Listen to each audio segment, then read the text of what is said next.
Hola, bienvenido a esta nueva edición de Economía Hoy, como siempre con la ayuda fundamental de Gaby Fernández en el control.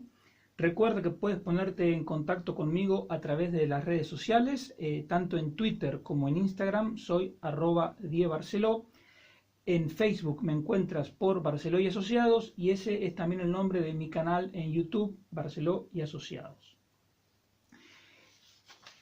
Tal como cabía imaginar, los datos de afiliación a la Seguridad Social y paro registrado de abril, que se conocieron este martes, fueron muy malos. Y la verdad es que era imposible que hubiese sido de otra forma porque el confinamiento y la parálisis económica afectaron el mes completo de abril. El número de afiliados cayó en más de 770.000 personas en 12 meses. Eso es un 4%. Es una cifra enorme, pero así todo, la destrucción de empleo con Pedro Sánchez todavía no alcanzó la dimensión que tuvo con ZP, porque en abril de 2009 se llegaron a perder 1.300.000 empleos en la comparación interanual, es decir, prácticamente el doble de lo que se perdió ahora. Eso sí, Sánchez tiene la ventaja del milagroso efecto ERTE. Esto quiere decir que todas las personas que están en un ERTE, e incluso los autónomos en situación de cese de actividad, cuentan como ocupados. Si quitáramos el milagroso efecto ERTE, es casi seguro que la pérdida de empleo habría alcanzado un nuevo máximo histórico.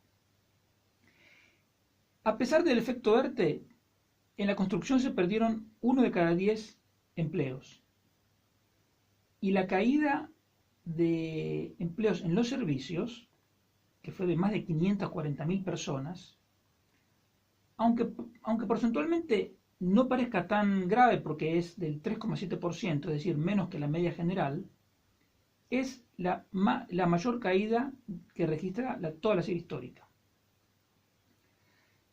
Prácticamente nadie se salvó de este vendaval. Cayó el empleo en jóvenes y adultos, en hombres y en mujeres, en autónomos, en relación de dependencia, en españoles, en inmigrantes y en todos los sectores, con las únicas excepciones de actividades sanitarias, como era de esperar, que subió un 7%, y la actividad de información y comunicaciones, que tuvo un pequeño incremento de unas décimas. La evolución de la firma de contratos, es decir, contratos para contratar personal, es lo más elocuente respecto a la gravedad de estas cifras. En abril se firmaron 673.000 contratos. Eso es un 62% menos que hace un año. Y es el número más bajo de contratos firmados en un mes desde diciembre del 96. Los contratos para jornada parcial prácticamente se esfumaron porque cayeron un 80%. Y en el caso de los indefinidos, cayeron un 66%. Pero no olvidemos una cosa importante. Los problemas del mercado de trabajo que ahora estallaron ya venían de antes. Porque de hecho, en el caso de los contratos indefinidos, de los últimos 16 meses, cayeron en 13. Es decir, ya llevan más de un año cayendo. El número de parados saltó más de un 20% comparando abril con abril del año pasado y llegó a 3,8 millones. Es la mayor cantidad de parados desde mayo del 16, es decir, en 4 años. Y también subió el paro en todos los colectivos, excepto entre los que buscan trabajo por primera vez. ¿Por qué los que buscan por primera vez no suben? Porque hay algo que también se vio en la encuesta de población activa de hace unos días, que está en juego lo que se llama el efecto desaliento, es decir, que hay gente que abandona la búsqueda de trabajo porque no tiene ninguna expectativa de encontrar, considera que es imposible encontrar un empleo, por lo tanto deja de buscar trabajo. Entonces, ese es el efecto de desaliento que disimula la subida del paro, porque en situaciones normales, si la gente creyera que podría encontrar un trabajo, saldría a buscar y todavía habría más parados. a pesar también incluso del efecto ERTE. El paro entre inmigrantes creció un 28%, y también este es un punto importante porque nos ratifica que los problemas del mercado de trabajo no son de este mes, porque el paro entre inmigrantes sube hace 7 meses seguidos, 7 meses seguidos subiendo. Es decir, el coronavirus golpea con dureza sobre un mercado de trabajo que ya se venía debilitando. Para mí, la lección fundamental que encierran estos datos es que el empleo y la economía en su conjunto son algo muy frágil. En apenas 2 meses desaparecieron todos los empleos creados en los 2 años anteriores. En los últimos 12 meses a marzo, es decir, sin contar todavía abril, a marzo, desapareció 1 de cada 10 empresas inscritas en la Seguridad Social. Y todavía no hemos tocado fondo. Entonces, si no hay empresas, no hay empleo. Si no hay empleo, no se recaudan impuestos ni cotizaciones sociales. Sin impuestos ni cotizaciones sociales no se pueden pagar las pensiones ni ninguna otra prestación, ni los servicios de educación, salud, seguridad, etcétera, etcétera. Lo que pasa es que la deuda pública, que está explotando y que se ha convertido en una verdadera bomba de relojería en manos del gobierno, permite todavía creer la ficción de que hay derechos que están garantizados por el Estado. Esto es, como digo, una ficción. La única garantía de nuestro sistema de bienestar es nuestro trabajo cotidiano. El Estado no puede garantizarnos nada. De hecho, el Estado, como todos sabemos, no produce nada y solo puede pagar lo que antes nos haya quitado de nosotros mismos a través de los impuestos, sea ahora o sea en el futuro para pagar la deuda que se está contrayendo. La lección tiene 2 partes. La primera es que todo lo que dañe la inversión y el empleo, como por ejemplo el aumento exagerado del salario mínimo, los altos impuestos, las regulaciones excesivas, innecesarias y cambiantes, es un atentado directo contra nuestro bienestar. Y la segunda parte de esta lección es que los políticos no pueden darnos nada que antes no nos hayan quitado. Por lo tanto, creo que si somos capaces de entender esto, habremos sacado algún provecho a esta crisis. Y mencioné los políticos. Entonces, ya entramos al tema que creo que en este momento es medular. Porque yo creo que el problema fundamental que tenemos para terminar de resolver la crisis del coronavirus y luego comenzar la recuperación de la economía es el propio presidente del gobierno. ¿Y por qué digo esto? Ya que estamos en aniversario de la rendición de los nazis, te digo 2 ejemplos de esa época para ilustrar el punto. En 1940, todos los generales alemanes le aconsejaron a Hitler que no atacara a Francia. Le decían, ya perdimos la Primera Guerra Mundial, Francia es un ejército de primer nivel, no vamos a poder resistir, no estamos preparados. Hitler no les hizo caso. Y es verdad que al principio tuvo unos éxitos iniciales, pero ese ataque a Francia fue un error que costó millones de muertos. Por esas mismas fechas, en ese avance alemán sobre Francia, las tropas nazis arrinconaron al ejército británico en las playas de Dunkerque. En ese momento, que parecía venirse ya la catástrofe definitiva, porque si los nazis bombardeaban donde estaba el ejército británico, ya no iba a haber posibilidad alguna de resistencia, los propios ministros de su gobierno le recomendaban a Churchill que negociara con Hitler. Es más, para que la negociación fuese un éxito, los ministros británicos le recomendaban a Churchill que comenzara negociando cediendo Malta, cediendo Gibraltar y cediendo la coadministración del canal de Suez. Cuando escuchó eso, Churchill dijo que ni hablar y respondió con su discurso famoso, sus palabras de que pelearían en las playas, en las ciudades, en las montañas, en los campos y de que no se rendirían nunca y que prefería morir ahogado con su propia sangre antes que rendirse a los nazis. Lo que quiero decir con esto, y la historia nos da muchísimos más ejemplos, es que el rol del líder es fundamental. No importa cuántos asesores haya, ni de qué nivel sean, porque al final es el líder y solo el líder el que tiene la palabra final. Por eso, el criterio del líder es decisivo. Ese criterio es el que lo guía para designar a sus ministros, para definir las alternativas de gobierno, para definir sus asesores, para todo. El criterio no se compra ni se alquila. A lo sumo se puede entrenar a través de la experiencia. Por eso es fundamental tener líderes con algún grado de experiencia, sea profesional, sea político o aunque sea experiencia de vida. Y ahí llegamos al caso de Pedro Sánchez, que es una persona que llegó al gobierno sin ninguna experiencia profesional o política relevante.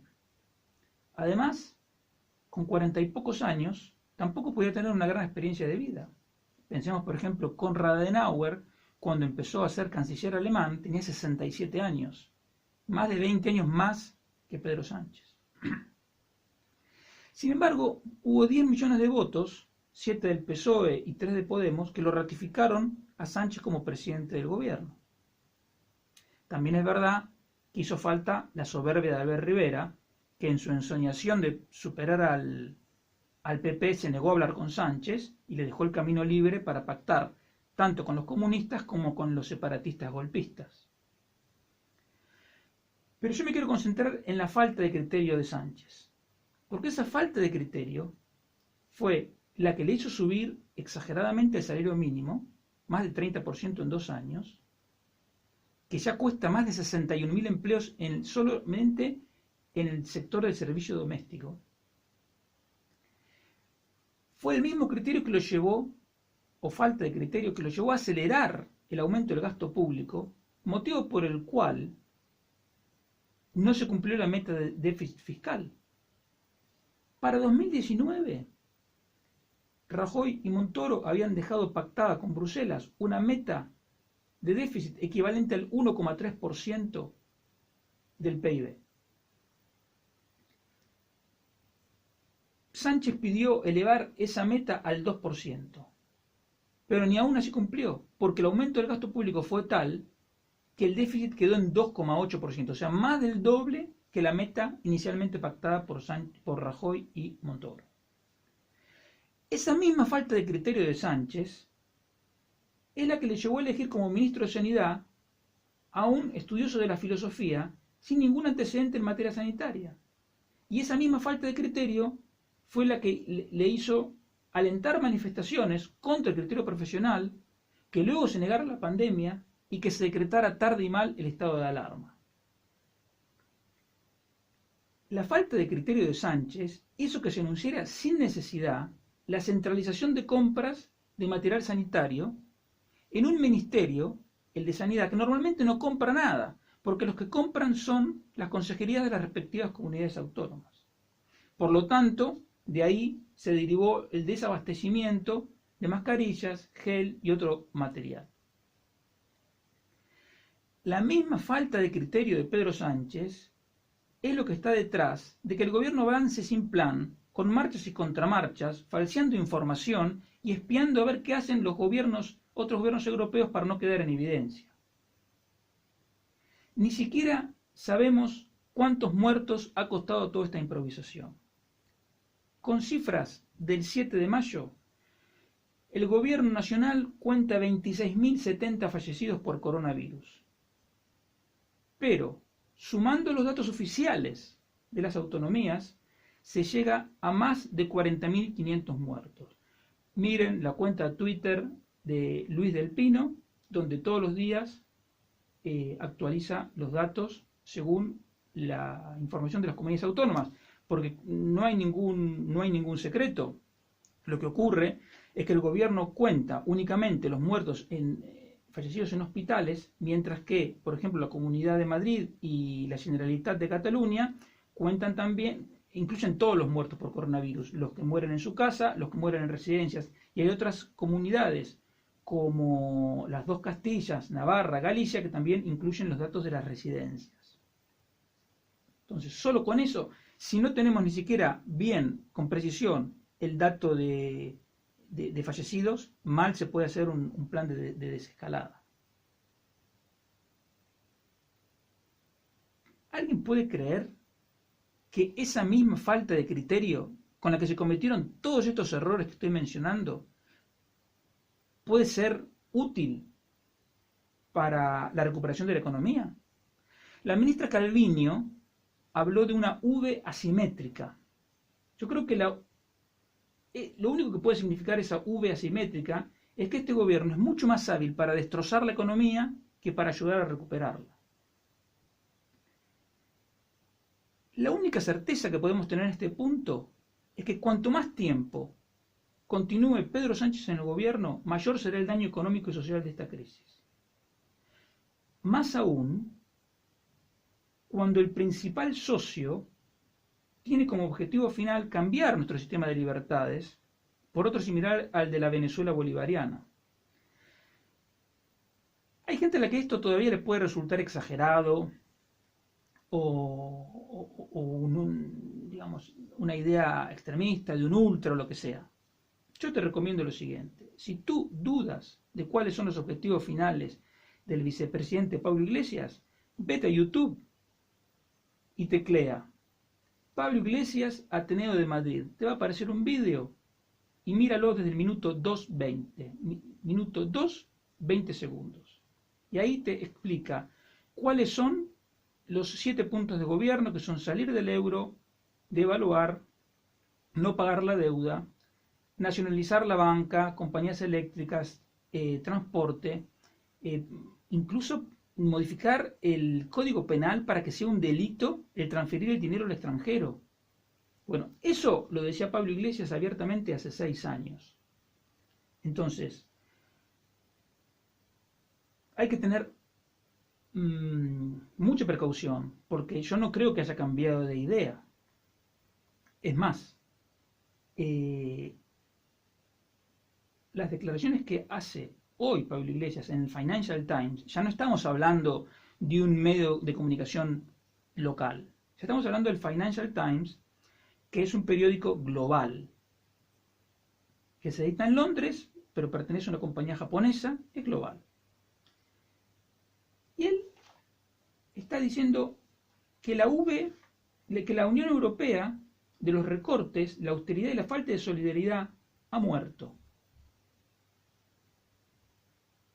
Incluso dice que es imprescindible que haya cierto grado de mutualización de la deuda, es decir, que haya deuda europea, porque eso es una condición necesaria para la existencia de la Unión Europea, para la supervivencia de la Unión Europea.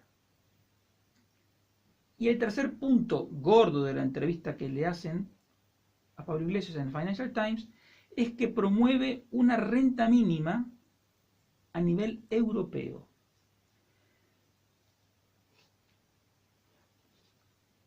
¿Qué es lo que quiere, desde mi punto de vista, hacer Pablo Iglesias? Es muy simple. Cree que quiere ir creando las bases que permitan justificar la salida de la Unión Europea. Ahora se está acusando, y Pablo Iglesias es el que más fuerte lo está haciendo, digamos, en esta entrevista no lo hace de manera directa, pero se lee entre líneas, cuando habla de la falta de solidaridad, quiere criticar a Alemania, Dinamarca, Holanda, Suecia, que son países que en los últimos 6 años han llevado sus cuentas públicas en orden. Alemania tuvo en los últimos 6 años un superávit fiscal de más de 235.000 millones de euros. Y ahora que ellos pueden endeudarse y pueden afrontar la crisis porque ahorraron como las hormigas de la fábula, vienen las cigarras como Pedro Sánchez y Pablo Iglesias, que no solo no ahorraron, sino que siempre quisieron gastar más y siempre que el déficit fiscal se reducía, ellos criticaron, y de hecho, en cuanto llegaron al gobierno, lo primero que hicieron fue disparar el déficit. Ahora quieren acusar a los países del norte de Europa de insolidarios. No son insolidarios. Pablo Iglesias sabe que Alemania hoy es la última barrera de nuestra libertad. Si nosotros, España, no estuviésemos dentro de la Unión Europea, estaríamos completamente a merced de esta dirigencia socialista que va por todas.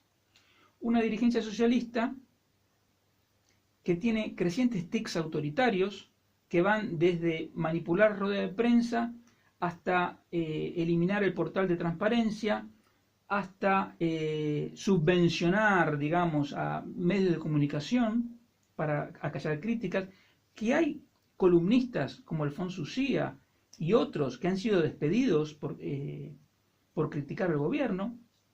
Entonces, si no estuviésemos en la Unión Europea, las consecuencias podrían ser probablemente irreversibles.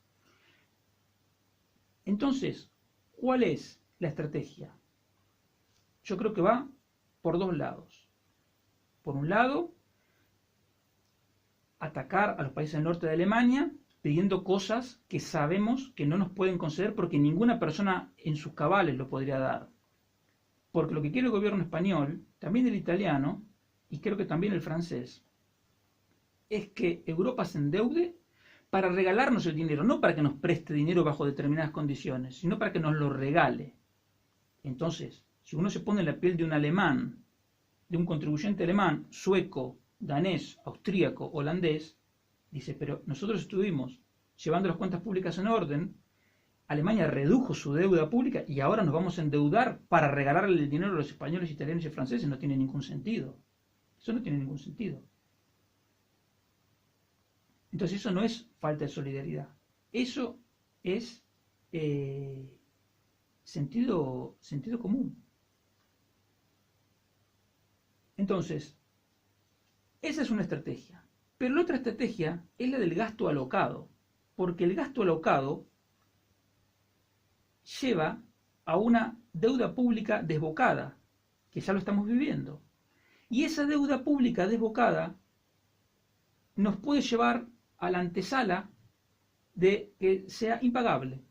Entonces, si es impagable, otra vez, el escenario es o un rescate en el cual los hombres de negro serán los malvados que nos quieren recortar las pensiones y subir los impuestos, pero en realidad eso no sería la verdad. La verdad sería que este gobierno habría vivido muy, muy por encima de sus posibilidades, gastado lo que no debía gastar.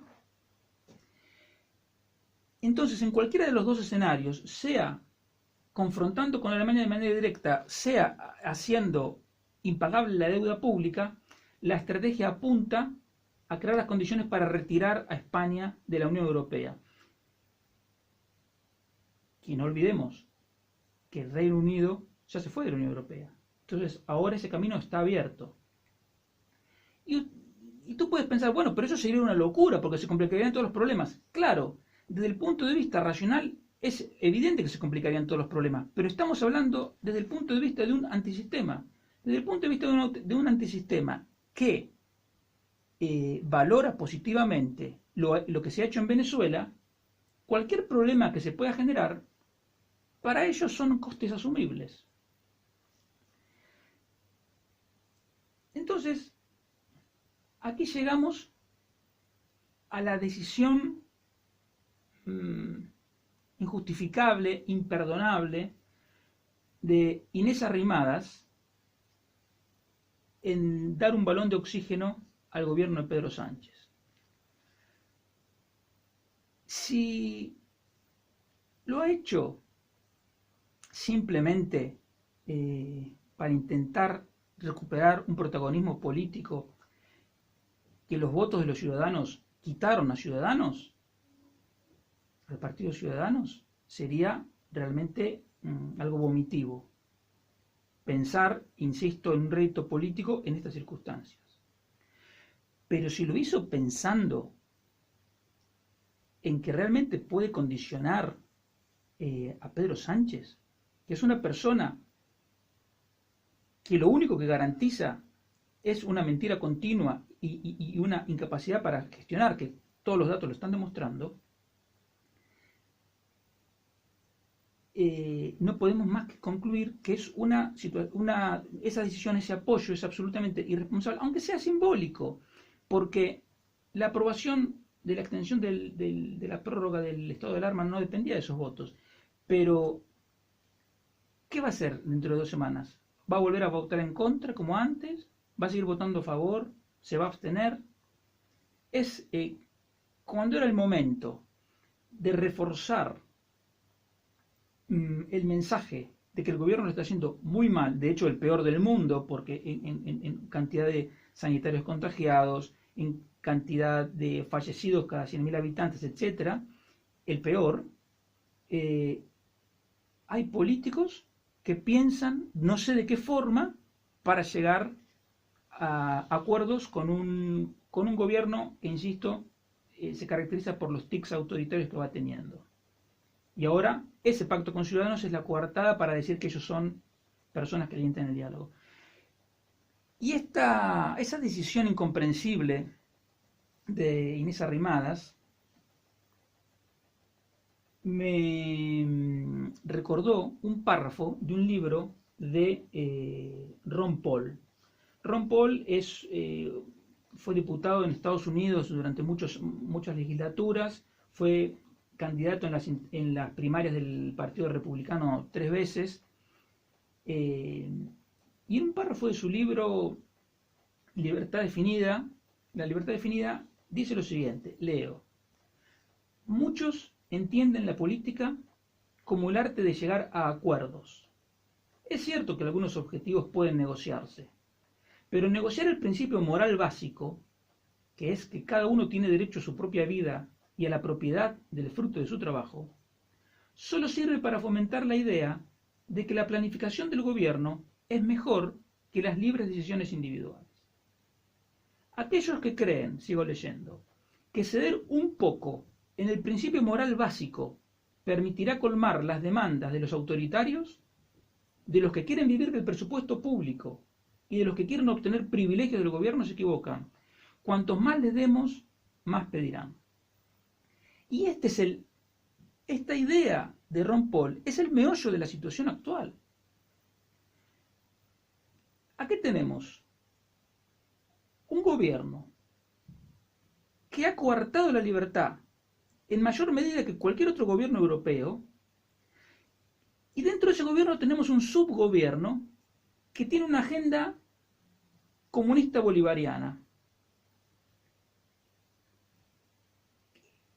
¿En qué, digamos, negociar con esta gente es no ceder un poco en el principio moral básico, es directamente perder toda esperanza de conservar, aunque sea un poquito, del principio moral básico? Hay ministros del gobierno que son, bueno, el propio vicepresidente Pablo Iglesias, pero la ministra de Trabajo, el ministro de Consumo, se autodeclaran comunistas. ¿Y cuál es el problema? Uno puede decir, bueno, son ideas, hay que respetar todas las ideas. No. Ser comunista es cualitativamente distinto de ser conservador, socialdemócrata, democristiano o cualquier otra cosa. El comunista no cree en el derecho de propiedad. Y parte de la base de que el empresario es un explotador y por lo tanto lo quiere suprimir como grupo. No quiere más la existencia del empresario.